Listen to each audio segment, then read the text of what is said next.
दिव्यांग education and welfare society के सालाना प्रोग्राम में तशरीफ लाए। इसी तरह महाराष्ट्र के कैबिनेट मंत्री हवेली झोपड़ी सबका मुकद्दर फूट जाएगा, हवेली झोपड़ी सबका मुकद्दर फूट जाएगा, अगर ये साथ हिंदू मुस्लिमों का छूट जाएगा। दुआ कीजिए कि हम में प्यार के रिश्ते रहे कायम,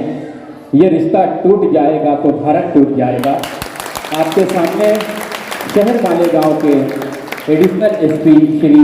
अनिकेत भारती साहब अपने ज़रीफ ख्यालात का इजहार करेंगे। अंतर्राष्ट्रीय दिव्यांग दिन के उपलक्ष्य में यहाँ पे दिव्यांग वेलफेयर एजुकेशन सोसाइटी मालेगांव की तरफ से जो कार्यक्रम का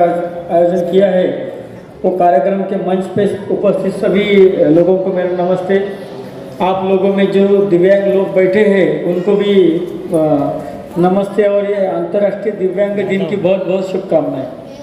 आज यहाँ पे हम देख रहे हैं कि दिव्यांग एजुकेशन सोसाइटी की तरफ से सिलाई मशीन और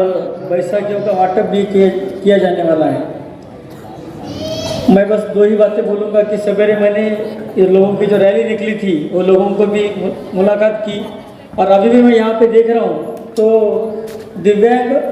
बोलने का जो मतलब है वो मैंने सवेरे भी कुछ लोगों को समझाया था, अभी भी वही समझाऊंगा कि एक आधा अवयव आपको नहीं है, इसलिए आप वो अवयव के नहीं चलते, उसका जो काम है वो समझो एक हाथ नहीं है तो वो हाथ के जरिए जितना काम हो जाना चाहिए था वो काम बाकी की जो अवयव है, आँख है, दूसरा हाथ है, दूसरे दो पैर है, ये सब मिला के वो हाथ का काम इतना कर देते हैं कि उसकी आपको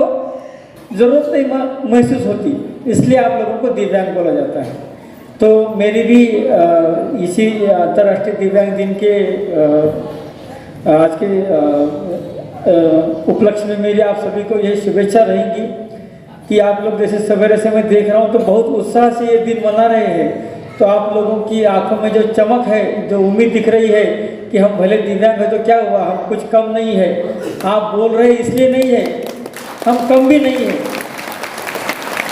और उसके लिए मैं समाज के सभी जिम्मेदार लोगों को अपील करना चाहूँगा कि ये जो यहाँ पे संख्या है आए वाले लोगों की और इनकी जो ज़रूरतें हैं इनका कुछ स्टडी करके आने वाले सालों में खाली सिलाई मशीन और इसके बैसाखी या इस पर ही न रुकते हुए और उनको कुछ फाइनेंशियल मदद करना है, कोई कारोबार खड़ा करना है। कारोबार बोले तो हर किसी को अंबानी बनने की ज़रूरत नहीं है, बराबर है ना, छोटा बड़ा भी कुछ व्यवहार अपन कर सकते हैं। 2021 में कुछ नहीं कर सके तो 22 में करेंगे, 22 में नहीं कर सके तो 23 में करेंगे, मगर करना हर हाल में है, ये अपने को ठान लेना है। उसके लिए दिव्यांग सोसाइटी है, हम प्रशासन की तरफ से, पुलिस है, और भी जिसको लगता है कि आपकी जवाबदारी है तो वो लोग आगे आए। वो लोगों को भी हम ऐसे मंच पे अगले साल जो इसमें अच्छा काम कर रहे हैं सोसाइटी के लोगों को मेरी अपील रहेगी, वो लोगों का भी 2-4 लोगों का यहाँ पे आप सत्कार रखिए तो उनको देख के और 4 लोग इससे जुड़ जाएंगे। और तो और जैसे अभी बोला गया कि भूसे साहब ने बोला है कि दिव्यांग मिनिस्ट्री बनने जा रही है, उसके लिए भी उसके जो कामकाज का तरीका तय हो जाएगा मिनिस्ट्री के बनने के बाद। उसमें अपने मालेगांव को, अपने यहाँ के लोगों को जितना ज़्यादा निधि मिल सकेगा उसके लिए जो भी कागजी प्रपोजल वगैरह बनाना पड़ता है उसके लिए भी आप लोग ज़रूर प्रयास कीजिए। अपने वकील साहब उसमें उनकी लीगल गाइडेंस भी करेंगे, कुछ हमसे बनता है तो उसके लिए हम भी तैयार हैं। अभी